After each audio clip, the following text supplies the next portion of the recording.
Guernica, en la última actividad que realizamos, el 3 de junio, la hicimos en conjunto con otras organizaciones del territorio, organizaciones feministas, transfeministas, y empezamos a impulsar este espacio porque es súper importante ahí en Guernica estar unidas y poder organizar estrategias conjuntas para poder afrontar todas estas violencias que hay en el territorio.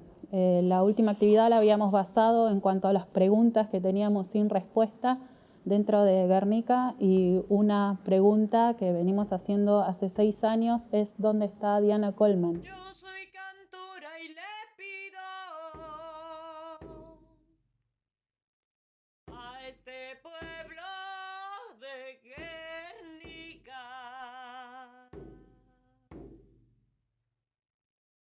que busquen a Diana Coleman, que es nuestra hija querida. Sueño que sueño en mi voz. Y la situación de Guernica es bastante complicada porque, o sea, no hay asistencia, no hay Secretaría de Género, no hay consejerías IBE, no hay servicio local, lo cual hace que todas las organizaciones que estemos ahí militando seamos las consejerías y seamos las personas que acompañan y tratan de digamos, acompañar a las personas que están atravesando esas situaciones, y también, digamos, salir para exigir esos derechos que se cumplan.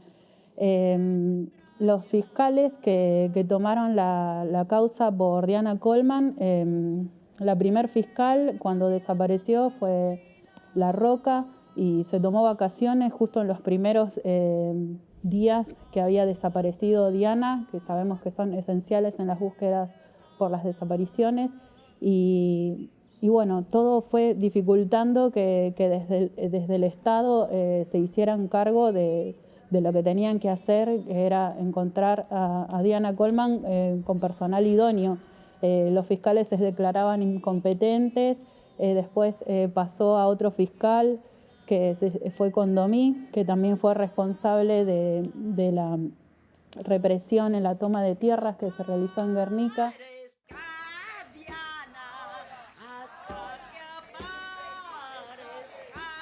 A 2 años y 10 meses que en Guernica nos falta Diana. A 3 años y 11 meses nos falta Diana. 4 años de que en Guernica. 4 años y 3 meses. 5 años de la desaparición de Diana Coleman. 6 años que nos falta Diana Coleman en Guernica.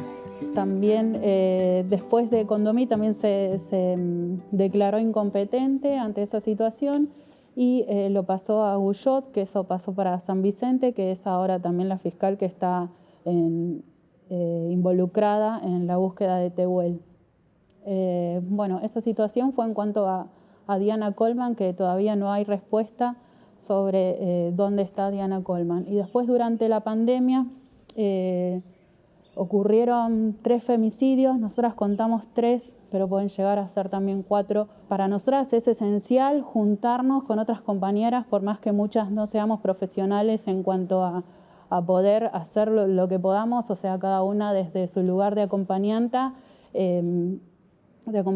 o de profesionales solidarias que van tomando la tarea de con su trabajo por ahí hacer algún tipo de asistencia, pero para nosotros es súper importante que sea el Estado el que tome estas tareas, y para eso, bueno, lo más importante es que nosotros podamos ahí impulsar eso, y sobre todo impulsar organización. Bueno, en cuestiones de violencias machistas y patriarcales lo que hemos visto, y no gratamente, sino con un dolor inmenso, es la profundización, ¿no? Si bien la cantidad no ha bajado de situaciones de violencia, de algunas compas que pueden llegar a hacer las denuncias y visibilizar por lo que están transitando, lo que le están haciendo. Su velorio en aquel día de extremo calor estuvo lleno de abrazos compartidos, palabras compañeras y una profunda desolación resultado de una amarga injusticia. Llegamos hasta acá convencidos de que la única justicia real es el no tener que llorar a ninguna compañera más. Hay una profundización de la crueldad hacia nosotras, nosotres, hacia nuestras niñas, hacia todes, digamos, y que nos encontramos en este contexto de pandemia ante la imposibilidad muchas veces de acceder a otros espacios, porque nada es aislamiento, ¿no? Es encierro, por cuestiones de salud y demás, de cuidarnos, ¿no? Pero eso generó también que algunos lazos importantes para la denuncia y la visibilización se hayan visto quebrados en un principio, o al menos como no sabiendo para dónde arrancar o cómo hacer para seguir con las tareas. Por lo tanto, en este tiempo podemos creer también que hay una impunidad mayor, o sea, los violentos, abusadores se manejan con mayor impunidad. Por eso la crueldad es tanta, por eso la profundización, sumado a la cantidad que nunca decrece, al contrario, hizo que, o hace que en realidad, espacios como estos, como nosotros, los que compartimos, donde habitamos, tengamos que, en esta situación de seguir cuidándonos, crear estrategias justamente creativas para seguir acompañando. Y estrategias creativas implican empezar a pensar nuevas formas, pero sostener. Porque la vida sigue estando en riesgo.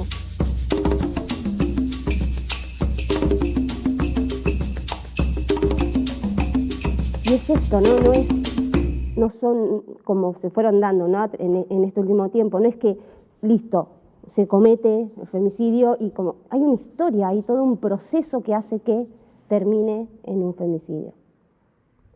Y podemos también pensar en las niñas, ¿no? Las infancias que están siendo abusadas, encerradas con estos nefastos abusadores y violentos. Entonces, decir que seguimos buscando formas, hemos construido estrategias estas creativas, ¿no? De acompañamiento, de denuncia y de resistencia. Con respecto al Estado, ¿no? Es el gran monstruo, el gran macho, al que solo nos queda seguir reclamando, solo nos queda seguir denunciando y exigiendo que se haga cargo, ¿no? O sea, y que actúe en consecuencia. Bueno, respecto a las situaciones de violencia en este contexto de pandemia, sobre todo el primer año, lo que vimos es que igual con el conjunto con lo que decía Jime, con lo que me parece con lo que llegamos a reflexionar como feminismos en ese contexto, es que la casa no es un lugar seguro para un montón de compañeros y para las infancias y adolescencias, y que el aislamiento en un primer momento, digamos, como que se priorizó mucho la cuestión del aislamiento como política de prevención, pero nos olvidamos de eso, ¿no? Como se olvidaron de eso, nosotros no nos olvidamos. Y en ese momento un poco lo que empezamos a ver es que quizás en un primer momento, por lo menos a la consejería, que había silencio, ¿no? Había silencio en el teléfono, nosotras estábamos como media desorientadas viendo cómo seguíamos, porque obviamente antes veníamos en lo presencial, en encontrarnos, y ahí sucedía. Bueno, y cuando se da esta situación dijimos, ¿qué hacemos? Y en principio lo que dijimos fue, bueno, vamos a acercarnos nosotras, con mucho cuidado, con protocolo, pero como de alguna manera venciendo nuestros propios miedos y decir, bueno, tenemos que, porque si la compañía está ahí, si no puede salir, si no tiene a quien pedirle ayuda, bueno, estamos nosotras, ¿no? Estamos nosotras ahí acercándonos a ver qué es lo que necesita y cuál es la situación de vida, sobre todo de compañeras que de alguna manera veníamos acompañando, que conocíamos, que sabíamos que desde antes que estaban en una situación de riesgo. Y bueno, y así arrancamos, así de a poquito, empezamos a organizar visitas, hicimos como un itinerario semanal de organizarnos, bueno, y después otra de las cuestiones para ir a visitar a las compañeras, a sus hogares. Y otra de las cuestiones que veíamos es que obviamente se paralizó, o sea, la crisis económica que vino a profundizar la pandemia sobrecayó sobre todo sobre el cuerpo de las feminidades, que en un primer momento, ¿no? Como muchas compañías laburando en casa de familia, en limpieza, en cuidado de adultos y de niñas, y todo eso se paralizó, y entonces, ¿qué comemos? Entonces la ayuda también alimentaria y económica en un primer momento fue una necesidad, ¿no? Antes de que el Estado se organizara para los bolsones a través de las escuelas, ¿no? Un año después, no sé cuánto. Y ahí también lo que empezamos a ver era que era importante acercar un bolsón de alimentos a esa compañera para que no tenga que disponer ¿no? de recurrir a otras cuestiones que por ahí la ponían en un lugar de sumisión. Y también empezamos a ver que era importante qué llevamos de comer a las compañías. Todos los debates iban dando, bueno, está bien, acercamos alimentos, ¿por qué alimentos? Entonces ahí empezamos a decir, bueno, también acerquemos productos de la soberanía alimentaria, articulemos el trabajo que estamos haciendo en la cooperativa, en conjunto con Mujeres Andando, de pensar en una forma de trabajo digno, en alimentarnos de manera más consciente, en producir nuestros propios alimentos, acerquemos ese trabajo también a las compañías. Y medio que en todo ese menjunje surgió la idea de Menjunje.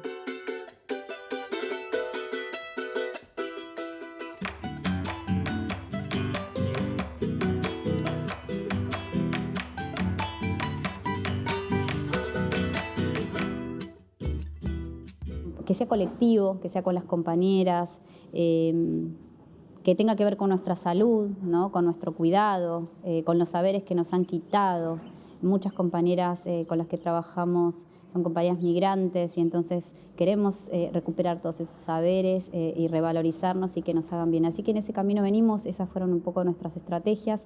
Y después con respecto al Estado es complejo, porque el Estado es un conjunto de relaciones en disputa también. Y nosotras con lo que en realidad pudimos articular es con las compañeras, yo siempre lo digo de esta manera, con las compañeras feministas que están ahí en esa trinchera y son las que levantan el teléfono y nos dicen, che, cumpas, hay una compañía que está en esta situación, ¿qué podemos hacer? Esta compañía necesita una mano urgente y levantan el teléfono, compañías que están en salitas de salud, compañías que están en el servicio local, compañías docentes. Y en todas esas interrelaciones, intersecciones, se dan puntos de articulación. Después con respecto, bueno, y después nos falta Tehuel, nos falta Tehuel hace 4 meses. Ahora.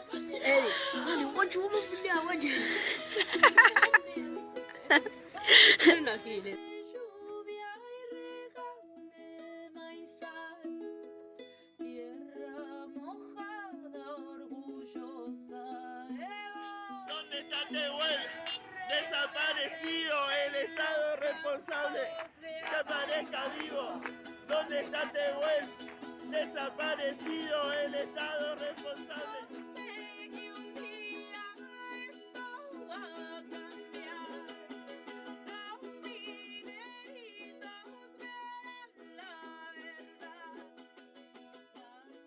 Y eso nos tiene un poco, nos puso en stand-by, ¿no? Como que frenó todo eso y dijimos, acá está pasando algo más.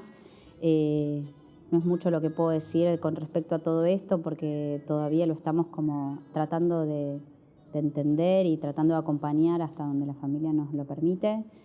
Pero bueno, nos falta un compañero, nos falta un vecino de la comunidad, que también hay que decirlo, ¿no? Que también por ser un varón trans, todas las puertas que se cierran, mucho más en este contexto. Y si las cosas fueran de otra manera, probablemente no estaría desaparecido. Bueno, en Chabela, en relación a la violencia y a las violencias machistas, patriarcales, lo que observamos, muchas cosas, muchas de las que ya se vienen nombrando, pero sobre todo cómo en los espacios terapéuticos, por nombrarlo de alguna manera, se visibilizan las múltiples intersecciones que atraviesan las violencias, ¿no? Y la dificultad del acceso al derecho a la salud integral y a espacios cuidados donde se pueda pensar de otra manera, de otra lógica, con otras herramientas, cómo afrontar las violencias que recibimos. Y en ese sentido también nos empezamos a reflexionar como acompañantes cuáles son las múltiples opresiones que tenemos también. Y bueno, definimos de algún modo una idea que es, ¿no?, esto de que somos personas multitasking para la visión general y que en esta pandemia estar en el mismo lugar de la casa cuidando, trabajando, descansando, estudiando y teniendo la vida individual, como siempre, tenemos más de una jornada en el mismo espacio. Eso se visibilizó incluso con la dificultad, por ejemplo, de una persona que tiene una discapacidad, que estaba en una situación de violencia machista con su expareja, cómo una a una se iban cortando las posibilidades de acceso a sus derechos, todos los derechos que necesita para su salud, ¿no? Y eso me parece que la pandemia lo amplificó de maneras que son más violentas todavía, ¿no? Y en relación al Estado, bueno, esto que nombran, las articulaciones siempre son con alguna persona que conocemos y son por las redes feministas dentro de los diferentes espacios de trabajo, de los diferentes espacios de habitarnos, y es muy potente ver cómo las compañeras que están trabajando en el Estado se ven atadas de pies y manos también para garantizar derechos. Y ni hablar cómo la visión de la salud pasó a ser solo controlar que la plaga no se expanda, en lugar de pensar y repensar las estrategias para evitar de una manera distinta los procesos sanitarios y que no sea solamente enchufarnos una pastilla para que estemos funcionando de nuevo. Eso fue muy evidente y muy doloroso también de acompañar y de acuerpar. Bueno, respecto a la violencia que se vivía antes de la pandemia, para nosotras también es una situación, una de las principales situaciones que nos tiene siempre alerta, que nos hace sufrir, que nos da cuenta de cómo el machismo y el patriarcado día a día violenta a las personas, ¿no?, respecto al aborto, que es en particular lo que nosotras hacemos. La violencia es múltiple y es fuerte. Por contar cosas particulares, tenemos desde la persona que en la farmacia inyecta a una piba con medicación cuando la medicación no es inyectable. Tenemos situaciones de pibas que les rompen la receta que les costó conseguir durante 3 meses, se las rompe la persona en la farmacia. Todo eso antes de la ley, ¿no? Yo no pongo en duda siquiera que capaz sigue sucediendo, porque sabemos de otras situaciones también donde las pibas tienen que vivir vejación en el hospital. Todo eso después de la ley sigue ocurriendo. Lo que nosotras podemos notar una diferencia en cuanto a que podemos ya derivar de forma, digamos, mirando a la cara y dejar de escondernos. Nuestra organización está muy teñida, por así decir, del miedo y del esconderse. Pero en esto quiero recalcar de que si bien las violencias son tremendas y son agudas, la práctica de abortar es una práctica segura. La mayor cantidad de personas que nos han llamado durante 4 años en la línea han podido realizar su tratamiento, por lo tanto sabemos que si bien la violencia es tremenda, sabemos que también existe una práctica de hacer sentir a las personas de que el aborto es una práctica peligrosa. Y eso es lo que queremos rescatar, que no es así, de que el aborto es peligroso cuando hay médicos inescrupulosos, que es habitual que llamen pibas diciendo que los médicos les vendieron medicación a un precio altísimo y encima no les dan todo lo que corresponde. Entonces esto se traduce en una práctica de lucrar con la situación de las personas gestantes, y eso no lo compartimos, lo repudiamos y es sumamente habitual. Entonces en esto las violencias que hay son graves y atentan contra la salud y la integridad de las personas gestantes, y eso es lo que a nosotras nos indigna. Y cada vez que hay una convocatoria de nuestras pares, de nuestras compañeras en Zona Sur, intentamos sumarnos. Esa es nuestra política activa, pedir por Tehuel, pedir por las injusticias, que es lo que a nosotras nos indigna, y por eso no creemos que tenemos que enterarnos constantemente de la violencia que está ocurriendo a nuestro alrededor. Nos hace feliz esta asamblea para poder compartir y saber cuáles son esas violencias y poder articular juntos y poder tener mayor alcance en cuanto a que nos escuchen.